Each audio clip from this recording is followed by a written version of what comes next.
Hey there, my fellow followers. Sorry I haven't really posted anything as of late. I just haven't been feeling all that well, and I have finally discovered why all of the sinus cavities that are in the forehead and the bridge of the nose and under the eyes, those are supposed to be clear, full of air, so that way we can actually breathe. I had a CAT scan done.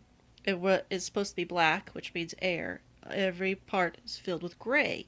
I have nasal polyps. Sometimes the glands are so swollen that all I have to do is just tilt back and I could see them in my nose. I haven't been able to breathe through my nose in a little over a year, and I lost my sense of smell. It's actually started to affect my sense of taste too. I have actually had to leave cooking to my husband because I kept burning it or I would over season it. I just couldn't get it right. Oh God, I've also been having such runny nose issues. So I finally got to see my ENT, which is an ear, nose, and throat specialist. This coincidentally was the ENT I was supposed to see back in November when I had a bug crawl into my ear. When I went to the ER, they were only able to extract half of it. But when I saw her the other day, I told her that I was the one that was she was supposed to see, and she was like, "Oh my goodness, I was actually concerned about you. I was wondering, what had happened. My insurance had lapsed just the month prior, and I didn't realize it. Blah blah blah.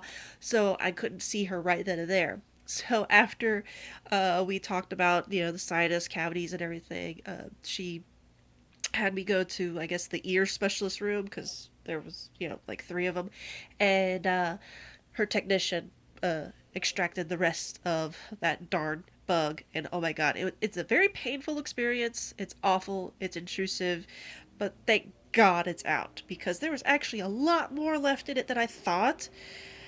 Yes, it was a cockroach, but I fell asleep in the living room, and our living room wall is the same wall of the garage, so I'm thinking it just came in from that way. But either way, it happens, and luckily now the rest of it is extracted because the whole interior of my ear is very tender and red.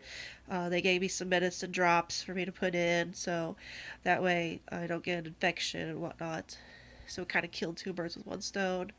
Good news is, though, that we are scheduling a surgery to take care of my nasal polyps. And I asked her, "What's the procedure? Do you actually have to, like, cut in somewhere?" And she's like, "No, I just take basically like a small wiry tube and just go in through the canals of, through my nose. So there won't be any surgery or anything.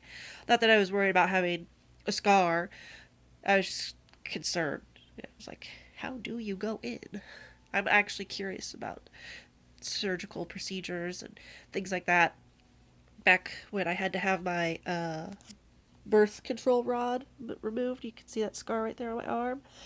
Uh, a year after I had it implanted, my body started to reject it, so it was starting to protrude, and I just watched the doctor, pull it out. And I had to tend to the hole because there was a little bit of pus stuff, it's icky, infection, whatnot, and I had to take care of that on a regular basis. And seeing that kind of stuff, it doesn't really bother me because both my parents were in the medical field, so I got to learn a lot about anatomy and the medical terms for certain procedures and body parts and such, and see a lot of programs on television where they do that. So I found it kind of fascinating, even though it wasn't as fascinating as like dinosaurs for me, So it's like I wanted to be a paleontologist, not a doctor. But anyway, yeah. So next month, July, I should have uh, my surgery, and she says that the recovery time could be about a week or so. There's a lot of different side effects that could happen, such as you know, bleeding, changing my sense of smell and taste, could be cerebral spinal fluid leakage because of where the glands are, right there by the cerebral fluid that surrounds our brain and whatnot. And so there was like a good couple pieces of paper I had to look through. I was like, oh, well, this is extensive, but I recovered pretty quick from the knee surgery I had 2 years ago. I had some cysts removed out of kneecap, so um, hopefully this shouldn't be all that much different, and at least no heavy bed rest is required because obviously I had to stay off that leg for a good while. But she said I'll be able to go home the same day, so fingers crossed.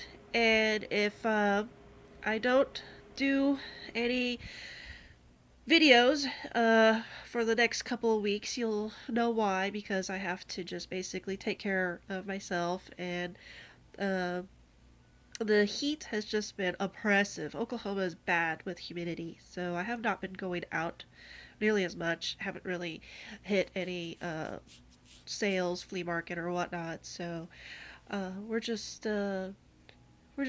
pretty much staying to ourselves. I've pretty much got enough on my plate as it is without risking my health in another manner.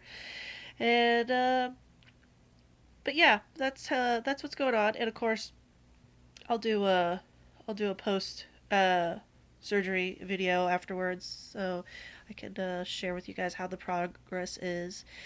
But I figure it's been a week since my last video. Usually I have a bit more here and there. I just really have been out of it. All the pressure that's been building up. I've just been getting constant migraines, and I'll feel good for a while. And then at the end of the day, or even most of the day, or part of the day, I'm just kind of like I'm out of it. So, um, I just I just really I haven't been sick, but I just haven't been well. That's how you understand. But anyway, I'm alive, so don't unsubscribe for me, okay? I'll see you guys soon.